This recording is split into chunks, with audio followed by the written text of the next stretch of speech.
هما حوالي الساعة 3:30 أو 3:30 و5 بالظبط. كنت أنا سمعت صوت تحت، صوت ضرب جامد في الباب اللي تحت، فحاولت إن أنا أفتح لهم، ما لحقتش، كانوا هما كسروا الباب التحتاني، باب البيت العمومي، وطلعوا. فحاولت إن أنا أكلمهم عشان ما يكسروش الأبواب بتاعة الصندرة وبتاعة الشقة اللي تحت، أقول لهم مين عايزين إيه الكلام ده علشان ما يكسروش أكتر من كده. وقمت فاتحة لهم باب الشقة، دخلوا حتى مش عارفين هما جايين لمين. بيقول لي محمد فين؟ قلت له محمد مين؟ ما فيش هنا حد اسمه محمد. اللي جنبه قال له ده احمد يا باشا، احمد. قال لي فين احمد؟ فين احمد؟ قلت له مش موجود. نزل امتى؟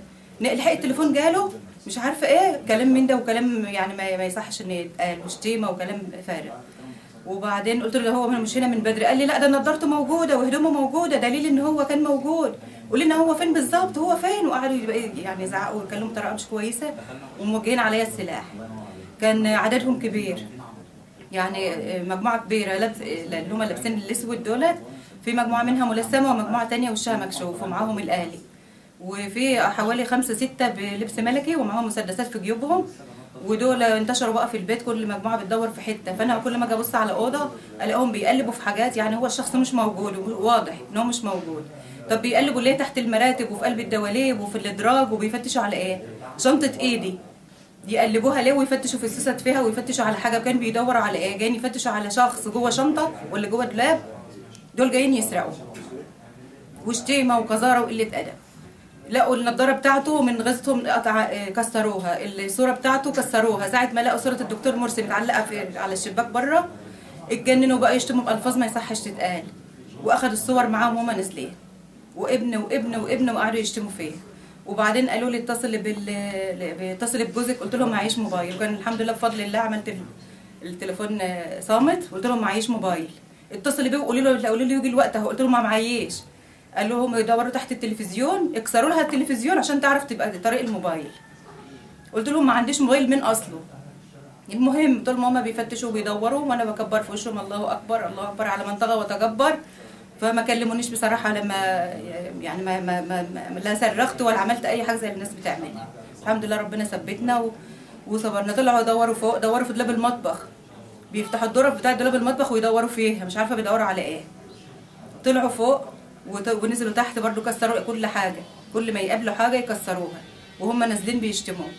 نزلت وراهم عشان امن بيتي واقفل عليا بابي، قاعدين برضو موجهين عليا السلاح ويشتموا فيا. والحمد لله يعني اخذوا حوالي 10 دقايق لربع ساعه، ما خلوش حته في البيت ما دوروش فيها، والحمد لله الموضوع خلص.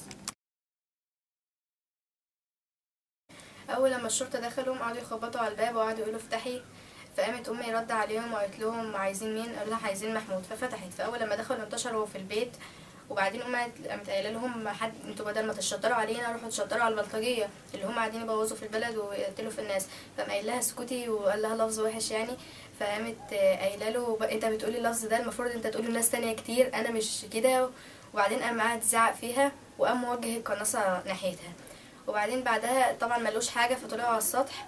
وبعدين وقفت في البلكونه، قام راجل شتم برضو نفس الشتيمه تحت وقام قايل ادخلي وقام ضارب طلقه في الهواء. طبعا الناس اللي فوق جروا ونزلوا على تحت ولقوا بقى وكده، فقعدوا يشتموا شتايم وحشه جدا في الراجل اللي كان تحت.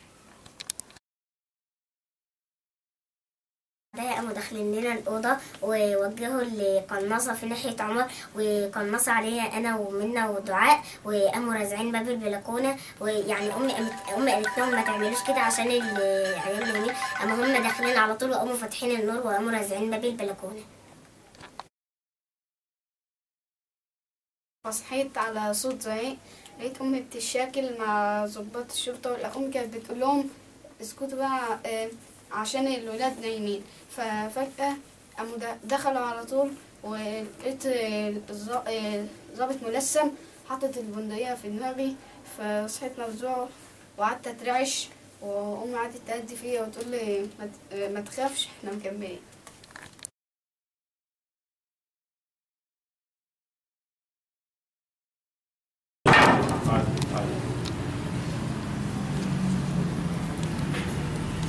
رضع هتاخدهم تعمل بهم ايه؟